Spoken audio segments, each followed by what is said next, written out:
আসসালামু আলাইকুম। ভোটে দাঁড়ানো আর নতুন বই প্রকাশ করা একই রকম কাজ, একই রকম অনুভূতি। ভোটে দাঁড়ালে কিছু মানুষ নিঃস্বার্থভাবে ভালোবেসে পাশে এসে দাঁড়ায়, সহযোগিতার হাত বাড়ায়, আর অনেকে শুভেচ্ছা, অভিনন্দন, শুভ বার্তা দিয়ে ভরিয়ে দেয়। আপনাকেও মানুষের দাঁড়ে দাঁড়ে যেতে হয়, ভোট চাইতে হয়। মানুষও আপনাকে ভোটের প্রতিশ্রুতি দেন, কিন্তু শেষ পর্যন্ত ভোট দেন না। বই প্রকাশ করার ক্ষেত্রেও তাই। আপনাকে অভিনন্দন দেবে, শুভেচ্ছা দেবে, ভালোবাসা দেবে। কেউ কেউ আবার নিঃস্বার্থভাবে পাশে এসে আপনাকে সহযোগিতা করবে, কাজ করবে। কিন্তু কেউ কেউ আর শেষ পর্যন্ত বই কিনবে না। অনুভূতি একই রকম।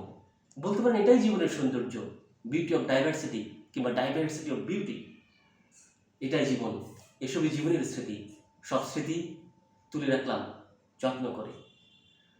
আজ থাকছি না বইমেলায়, কিন্তু থাকছে আমার বই। বইমেলার আজকে শেষ দিন। এরপর থেকে বইটি পাওয়া যাবে রকমারি.com-এ। সবাই ভালো থাকবেন।